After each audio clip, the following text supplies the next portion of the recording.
got this shit cause I envisioned it. I see my goals. What's up? It's the SFHV PODCAst. I'm Tolly, aka Hoops Views. To my far left is Cav, man, I know what's going on. Yo, we back with another one, man. and then to my left is my boy Wemby. Yeah, It's already known your boy Open Time Early. We outside. Yes, sir. Back with another one. and you guys might notice we're missing another member. KG, he's out under the weather. Yo, Speedy recovery, my boy, you know. Get better, KG, man. I'm in your seat today, you feel me? Alright. Hold it down. Feel me? We still gonna talk that talk for you, my boy. You know that. Yes. So in his absence, we gonna switch it up a little bit. It's gonna be a special edition. I don't know what we're gonna call this, but we're gonna do a little bit more of these. We're gonna come up with a nice name, and that's gonna be the name. But we have 3 questions that we're gonna ask each other. We're just gonna see where that takes us, because that's just here just talking. So, really, from you. So we're gonna take it off. So the first question is, especially in the absence of Wemby being hurt and Spurs is hooping and stuff like that. Question up is Wemby untradeable? Is Wemby an untradeable target right now? Is Wemby untradeable? Alright, you guys already know, if you guys are tuned in with the content and the pod, you know I'm a big Wemby guy. Yeah, Wemby merch heavy Yeah, stock. I push the Wemby propaganda heavy, you know. So the obvious answer for me is no. Wemby is not a tradable asset in any stretch of the imagination. I feel like he is, what is he, 21? 21 years old. We've already seen what he's able to do in the few games he's played, because he's missed games with injury. So, you know what I mean? Like, why are we even questioning? Well, the question is, is he an injury-prone type of player? And that's why he become tradable? Like, does he fall into a Joel Embiid target where... Okay. Well, luckily for Wemby, this calf strain that he has is the first lower extremity injury that he's faced in his career so far. No sprained ankles, no broken foot, you feel me? No knee stuff. Calf strain. If you don't tend to that the proper way, it can get bad. So shit. But we gonna let that slide. What? That wasn't even alright. That was it. For me, earlier we had a little debate about Chet versus Wemby, essentially, but no, that was not a shot at your man, bro. Like, I'm just saying. Respect. So the injury prone thing doesn't really worry me with him, because as a big man, the worst thing for you to have is lower extremity injuries. So I don't think Wemby is tradable because he's gotten injured a couple times. I don't think that makes sense. He's on pace to be the best defensive player and offensive player in the league. Best two-way player in the league. Like, why would you trade that? Why would you trade that, Kev? What you think? Yeah, Kev, what are you saying? Let the world know. Yeah, come on, man. It's the reason why we press the record button. It's the reason why we're here. So, let's go. I'm gonna be honest, today, I think, for me, I know what's going on, but I think Wemby is, you feel me, I'm not gonna say you feel me, he's not tradable, but it's definitely, I feel like, if it's on the table, if you've got it comes up to you right now, Giannis for Wemby, straight up, you doing it? No, I'm not. You doing it? Wemby for Giannis, right now? No, and I ain't gonna lie, you gotta do that, bro. You have to. But the way the Spurs is constructed right now at this second, and the way Milwaukee is constructed right now at this second, that's no. So the Spurs would take Giannis definitely and give Wemby away. I mean, they probably would, but that's not a bad trade, bro. You would do that trade. I would. I think the question comes now is, do you Dylan got hurt right now. Do you trust the De'Aaron Fox and Giannis? Well, that's what I'm saying. Yes, 100%. To get a chip in the West. 100%. They got a shot over the Wemby and the Arrows. Yeah, today, yes. Probably not in the future. Obviously, no. Wemby's might. I do honestly feel like within the next 2 to 3 years. No. You gotta take Giannis. He's in his prime. Okay. Giannis is in his prime. That's a fact. They both. Like, you feel me? Like, they all both hurt. But I feel like today, if I had to win with, I got whatever. Like, bro, whatever De'Aaron Fox contract is left with, I'm taking Giannis for those amount of years. And I'm riding out. Don't lie, bro. I had a question though. So and Luka and Jokic. So I had a question. Wait, and Luka and Jokic. Yeah, for sure. So those are the three people you'll trade Wemby for. That's it. Straight up too. Like I'm talking about trade for like me. Like alright, boom and boom. So I could respect it. I could respect the Giannis one. Not really, but I could somewhat see because Giannis also is a great defensive player. So I could understand that. But then the Luka and Jokic part is throwing me completely off. Because like I said, Wemby has the potential to be the best offensive and defensive player in the league. Defensive player. Right now, we already know what he's on the defense. Like, we know. Like, 96 games straight with a block recorded. He did. Come on. So you're going to trade Luka? I mean, you're going to trade Wemby for Luka. We already seen Luka get traded. We've seen that he's a tradable asset. Why? Well. He's not a tradable asset. That was a stupid trade. Say, Yo, Nico, you got fired for that. So that wasn't like that wasn't. He got that's fired. what I'm saying. Much like. Shouts out to KG. We got a clip of him saying they don't play. It's not a game. Oh yeah, I forgot. It's not a game in Dallas. Shout out you. Oh, perfect. Shout out KG. It was never a game. but like, about time they fired him. But like you were saying, you're gonna give up Wemby for Luka and Jokic. For that same mindset. So that's the same mindset you be having. So while you at it, you might as well throw SGA in there and then. No. SGA is not as individually dominant as Wemby. That's why I wouldn't do it straight up. I would probably do it with the assets and boom, yes. When you frame it that way, but straight up, Luka and Jokic are dominant and Giannis is dominant. So when you frame it that way, I could understand. But now the question to be to is like, what if Wemby asks for a trade? And you ask, you ain't getting nothing you ask for, brother. That's one thing we're not gonna do around these parts. You seen that go down already. He done get shipped somewhere he does not have no place being. And I was gonna say now, do you be petty and trade him somewhere, or do you like trade him for one? The best thing available. Get that best thing available, or do you be like, forget the best thing available? We probably take something lower just so we don't have to see him in the West. Him asking for the trade because all the players we named are all in the West. Luka. Only probably, Joker. You're not getting Luka if he's asking, and I'm the GM, I'm not giving you Luka. What you mean Luka? He want to leave. I'm not gonna give you my star play because he was going to leave. So if he asks for it, it makes it a little hard on the organization. That's why I say you're gonna have to you're gonna have to tie your cakes, bro, and get I got make this money for me. I mean, this is really off topic, but since we talk about tradable assets and all that, I mean, we've seen the LaMelo news. Might be fake news, but LaMelo Ball, is he a tradable asset? Yeah, 100%. I say he is fake news, but he is tradable for sure. Tradable asset, especially in this, it's like, where does he go? It's kind of what team? Like, if it is true, because he's saying it's not true on Twitter, but let's say it is true. Oh, he put the clown. He posted the clown emoji. Cat. Let's say it is. Cover his tracks. Let's say it is true. He got covered. So he got covered.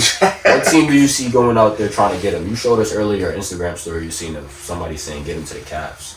Yeah, somebody. Yeah, one of my friends I know. He said get him to the Cavs, and I didn't think of it until I seen this. So I'm like, you keep D Mitch, you keep Evan Mobley. It's not bad. He won 60-something games last year. Who goes? DG got to go. Jared Allen got to go. And probably picks. Yeah, that's a lot. For LaMelo, the guy who's always hurt.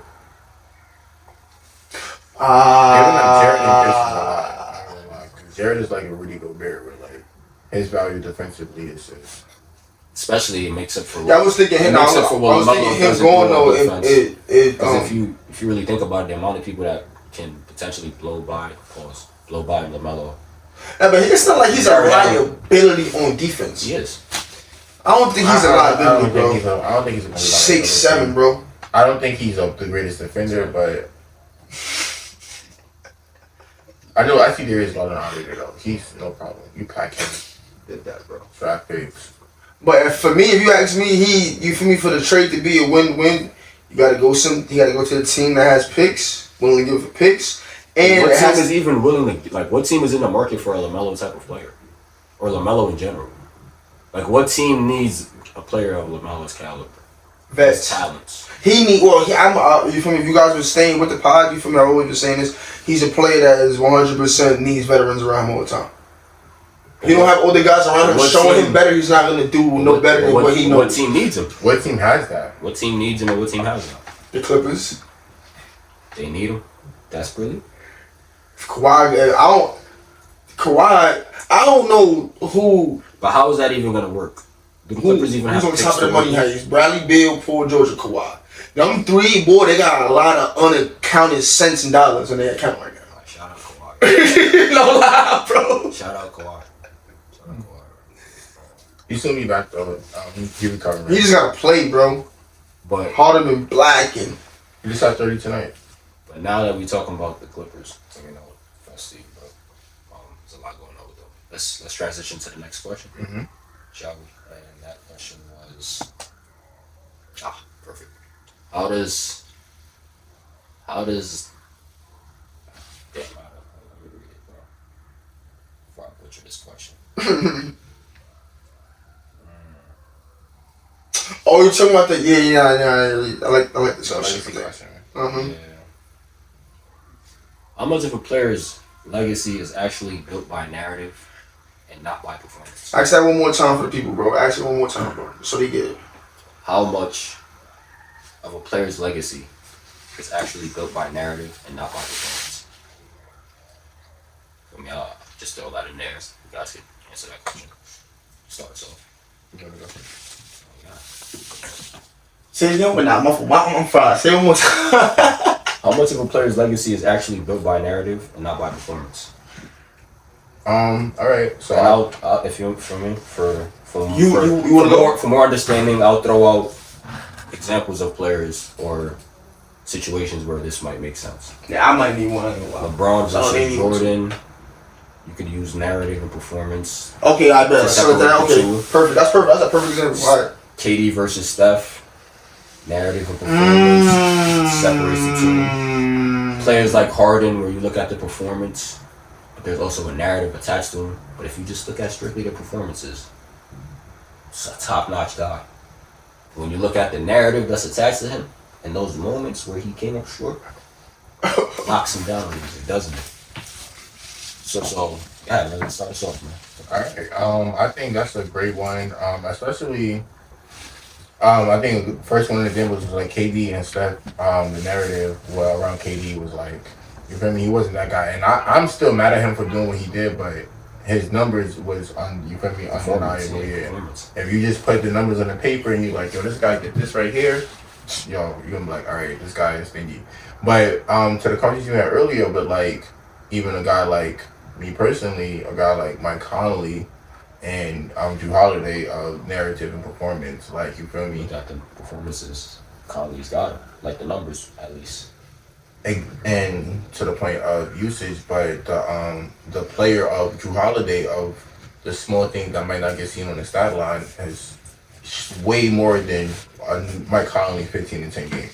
You feel me? Than a game and a stop on. You feel me? Yeah. Little stuff like that. Or be able to control a game, or you feel me, just being so aggressively as a defender and be able to make shots where that number one player has to pass the ball a little more than a guy like Mike Conley, you feel me? But that won't show, but he got a ring now too, so like in the factors of action over a guy that's really overusage with the narrative. If that makes sense. And you know what? I just thought of something. What you're saying there just goes to show that the NBA at least, and even basketball in general, is deeper than just basic performance. Like, there's things that go deeper into it. Like the narrative part could speak to many things, like character, how you carry yourself on the court around your teammates, how you treat your teammates, for me, stuff like that. Even a guy like Cat, speaking of Cat, like where Cat's the narrative to him is he's soft. So now that follows him around the league, and now. But reality, Cat is strong. That kid, 320, like he's a stature, no funny shit, bro. 7 foot, bro, like, But what do you have to say to the question? Like narrative versus performance. Which one is more important to a player's legacy, man? If I'm being honest, I had something to say until you dived in on how like basketball in general is not only performance based, and at the NBA level is one of the main places where it's not. Yeah. So I do honestly believe like it comes down to your character. On are you gonna let people paint any kind of narrative and let it affect you in terms of your performance, or you're gonna perform to a level where the narrative doesn't matter kind of thing. I don't think we've seen a player like that though, that performed to a point where the narrative doesn't matter. I feel like it's not. I feel like it's not. Like the example I used earlier, Harden. Bro, there was a point when we were in high school, I was putting up 60 points in 3 quarters and ball game, 40-point first halves. Like he was snapping. Performances was there, bro. Not for sure, but let's take it to like current times. Even Curry. The performances were there, but there was still a narrative attached to him that he was weak defensively. Couldn't lead. But are those narratives, or is that performance? Win by himself, but is that performance-based criticism? And I feel like in terms of your character, that's what you are personally on. That's what you have to make a decision on yourself. You can't let everybody. You know what I'm trying to say? I see what you're trying to say. So basically what you're saying, performance and narrative go hand in hand. It has to go hand in hand. It has to go hand in hand. Narrative. Because that's at the end of the day, this is a game. That's perfect. That people come and show up and watch people play and perform at a high level. You feel me? Like at the same time, it's only a game. At the end of the day. And entertainment word at the end of the day. And how I want to say is though, you said we haven't seen a lot of those plays in a long time. I want to take it to current times. I feel like for what you just said is why we see guys podcasting. You think people would revere Gilbert Arenas the way they do if he don't have his show? You think people would have the nerve to even try to be on Rashad McCann's side of all his takes on that show and figure out who he is? You think if Jeff Teague didn't have a pod, he would be able to see why he was the way he was and where he was at in the league? You feel me? Like, I feel like this space, this new media space, it shows that. It's getting to show all these players' characters, and you seeing like, oh, it's a reason why these guys is potting, because at the end of the day, no matter what you perform at a level at, there's always gonna be a narrative.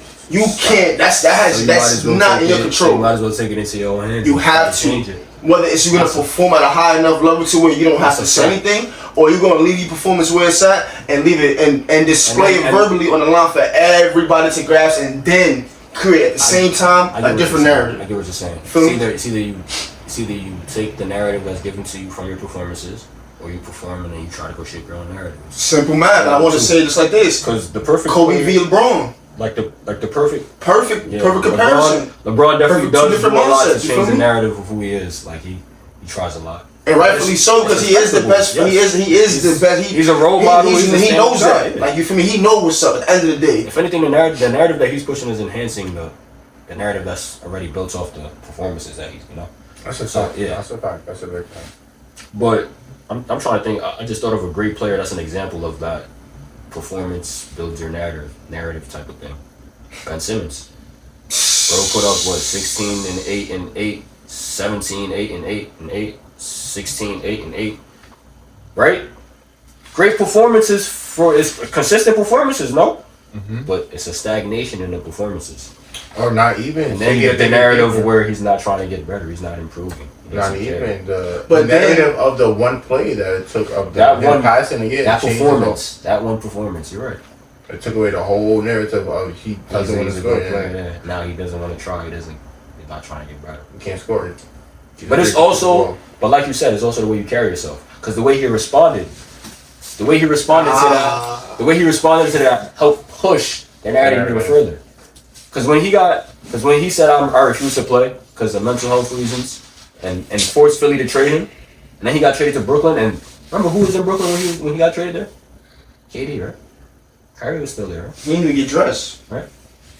They were all KD and Kyrie were all under the impression of, oh, he's gonna suit up and play with us and help us. Help us. Like they were painting this narrative about him, but we know him. We know he's a good player. We know he can help us. What did he do? He didn't suit up. He didn't perform. That painted a narrative, yeah. Now he's not in the league now, right? He's not on the team yet. We could definitely use him to Golden State as well, if I'm being honest, too. Him and Draymond on the front court. That's ridiculous. Man, for real though. All off the bench too for Draymond, that's perfect. You guys offered him a deal, didn't he? Didn't want to take it, right? Yeah, it's alright. I feel him. But that was a great discussion. You ain't about to be running around not shooting over here. You better shoot the ball you open in the corner. Determines because you can also look at it this way. Dame's performances were so great that his narrative is positive. We all look at Dame in a positive light, regardless of ring or not, right or wrong, because of loyalty. Mm-hmm. He consistently performed at the same place and displayed loyalty, and that painted a narrative of a guy who's a stand-up guy we all respect. He hasn't really done anything though. But individually, has anybody ever came out and said something bad about Dame though after a game where he has underperformed? No. That's what I'm saying. Yes. Right. Yes. Especially Milwaukee. Is Milwaukee ever? That won't really count, bro. He not because he's getting hurt. And he was still an all-star. So it's like. Yeah, but like true. His numbers in Milwaukee was terrible. But they were. We can't. He playing with Giannis though. It's a different. But I'm a Dame fan. You wanted Giannis, so your advocate. You said if there's anybody I could play with in this world, it would be Giannis. You got what you wanted, and you did not do what you thought you was gonna do. Granted, you want to. They didn't play well together for some reason. Yeah. Like, they both played well, but they didn't play well together. I don't know. It's like they were scared to step on each other's toes, but it's like, bro. And then, like I said, he wasn't efficient though. He was missing shots that you normally make. It's a good point. I like that. But regardless of the fact, the narrative still remains positive. Like it does, but after that pass Ben Simmons made, because he went back to where the place for me. But I'm saying that we definitely always address where like, yo, bro, you're playing like shit. Nah, we you're don't playing like shit. It wasn't like shit. It just wasn't. But also at the NBA, but also in the same coin, in the same coin, people were blaming the things around him as well. Though they were saying the Bucks team. Yeah, they was. I mean, before they pointed at him, they were saying the Bucks team weren't that good though, because they was frozen. Doc Rivers got a lot of heat, man. And I hate to say it, but he's not the one on the court, bro. Nah, yeah, I mean, feel me? Personal life. They had Torian Prince out there taking 12 threes a game. I mean, he was going through. Yeah, he was. Dame was going through some personal. Yeah, I mean, there's a lot that goes into it. That's why basketball is deeper than just. And that's what I'm saying. It's no matter what you no, it's not about like it's not. I'd say it's not about basketball, but in that term of competition and playing a game and trying to come together and do something as a unit, like bro, not to say everything is bigger than that, but like bro, like it takes so many factors that you can't calculate for that to happen, kind of thing. You feel me? A lot of factors that people don't even try to play in, and I feel like that's how narratives is close when you don't literally take everything that is, you feel me, being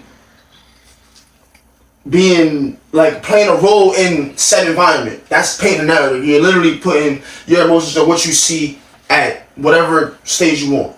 When you take everything into account and you really in life, you take it for what it is, bro. Like you can never come up with something wrong because that's what's coming. You feel me? Genuinely outside of you, bro. For me, hashtag new media, sub free who's views. What else? What's it called? What's the other IG? Oh yeah, shout out to Dream Basketball. Dream Basketball. You feel me? Like bro, these like we not doing this just cause we going against something. You feel me? We actually putting what we know and we love into this, bro. And I feel like no lie, bro. The Ben Simmons thing, bro. Like after the pass came, Doc Rivers and MLB pointed him out right after the game. He ain't been the same since, bro. And you know what I'm trying to say? Like even touching on that, like, do you think like was it wrong or like he should have been like accountability or like put me, I gotta do better, or taking it like nah, they not with me, you feel me? And I mean back away instead of saying like nah, bro, we are, but we needed you. And in his mind, he's like, well, I need y'all to put me to back me, and I think. And that's emotional too, something about like the mental part of basketball, the team environment. It's not just one person out there, you feel me? It's a bunch of intangibles. Even to winning the championship, like everything gotta go right for you to win the chip. You gotta stay healthy. You can't get yeah, bro. Everything. You gotta stay healthy. You feel me? You can't fall. There's a perfect example right here. Kobe shot, bro. That last go around against the Pistons. They beat themselves, man. Right? I mean, the Pistons did win, yes. They played great defensively, but there was also turmoil in that team. Yeah. You know what I'm saying? Like, who's to say if everything was going right like it did? I mean, it was turmoil all the years they were together, but That term wasn't just that deep, man. That was a little deep. Kobe was going through his own situation. Shaq and Kobe had a whole rift going on. Shaq was going through his own situation. Phil Jackson throwing people under the bus, doing what he does. That's a lot that has to go right, man. You want to play this sport, bro? We don't wear helmets. It ain't no shoulder pads. It ain't no suits. You feel me? You got whoever you playing for on the front and your last name on the back, bro, with a number that everybody can point out if you do something bad or good, bro. You feel me? Whatever goes on outside of them lines of competition, bro, you cannot give it energy. Of course, easier said than done, bro. It's like everybody can say that and go on about their day. But that's what it takes to really, like, you feel me, become great at anything competitive. You feel me? Like, Gangster. That's a fact.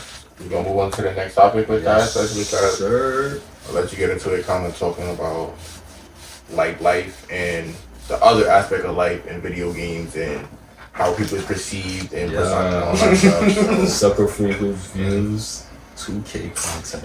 What, bro? Since when? Yo, so yeah, start us off with the 2K overalls that you were looking at. oh, I ain't let it. Deciding who's better than who. So, right now, John Moran is at 86 overall. You think that's justified? No way. Way too low. You think that's way too low? I mean, I what don't would you think say? he think that. I think right now, after this season, I think Justified rating, right? I'll probably give him 88. Looking at the performances. 88? I think 86 is justified. Bro, you gotta go 90, bro.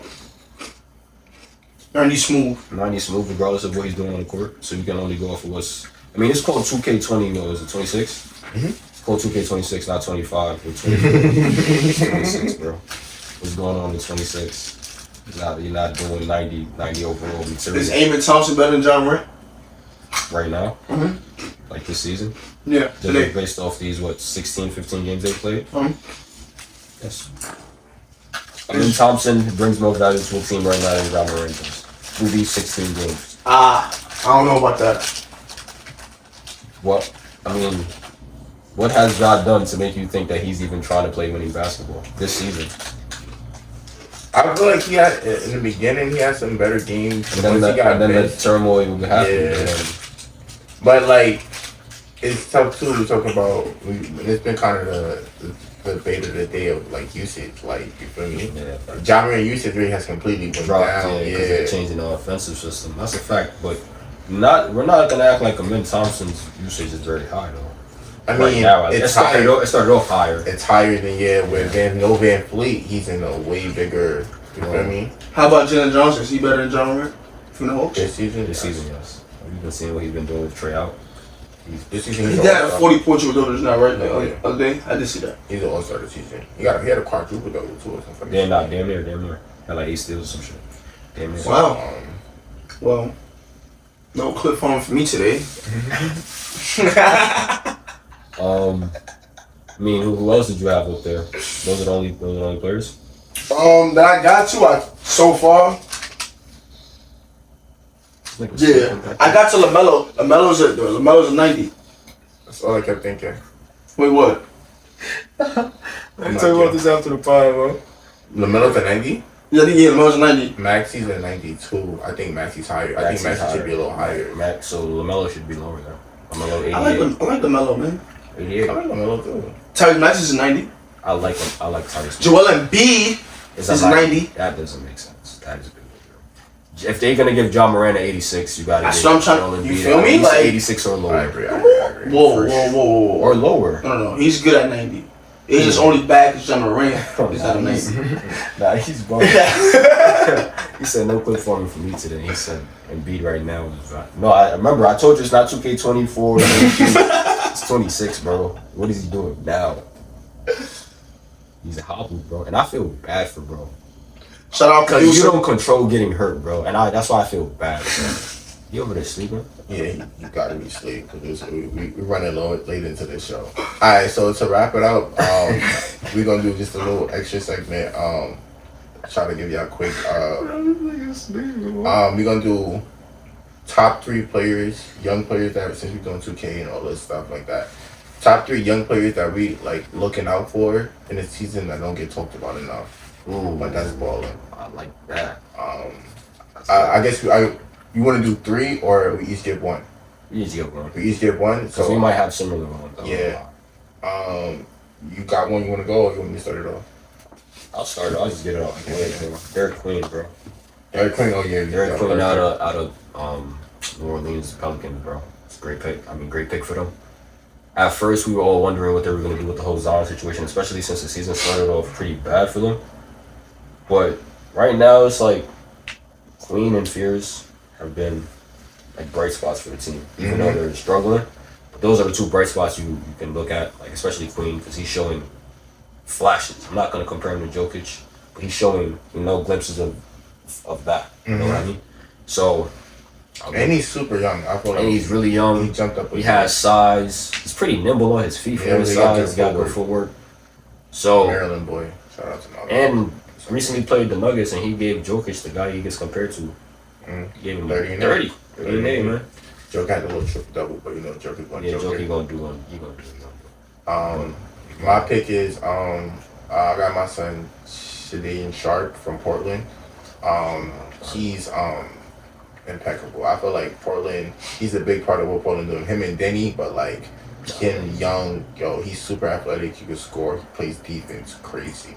I feel like his defense doesn't get talked about enough. That's a really good defensive team overall. Yeah, Monty Kamara, him, Drew, shit. But watch out for him. Look out for him. I feel like he needs way more attention. Like if he was in a bigger market doing the stuff he's doing, I think so too. Good. Who's your player, man? I'm gonna go with boy from the Bucks, Ryan Rollins. Golden State. Oh, that's what I'm saying. And it's incredible, bro. Like, what did I say earlier? It's really like the Golden State bias. The Golden State bias and like. He's really good, but you guys let him get away. So that's you feel me? He's a little bit of a usage. Yeah, he's a little bit of a opportunity of shots of being word of the day. Word of the day is usage and narrative. He said narrative a lot today. Narrative and usage. Those are the words of the day. But yeah, we each named our players. I got Queen. I said Sharp. Ryan Rollins. Yeah, so be on the lookout. Those are the 3 players you guys should pay attention to, man. For the people that indulge in the betting. You might want to look at them for a parlay, man. Yeah, that's good plus money right there. All 3 players good plus money. Yeah. Plus money. But on that, if you're not so confident, live bet it. Look at the odds. I'm trying to show y'all something. Hey, man. Feel me? If you guys listen to me, listen to him. Listen to him. What? Let's get paid. Let's get paid. I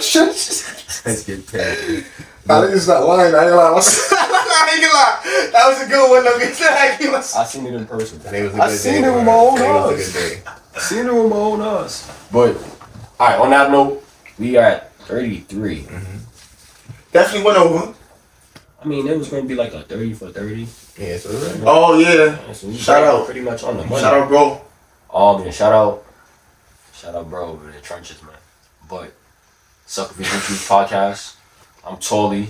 To my left is. Overtime, ready. To my far left is. Cam Smooth, man. Sucker Free Hoops, man. I know what's going on. Stay sucker free. Stay sucker free. Please, dude. Please. On that note, we out here. Appreciate you guys for tuning in and get well. My boy KG, man.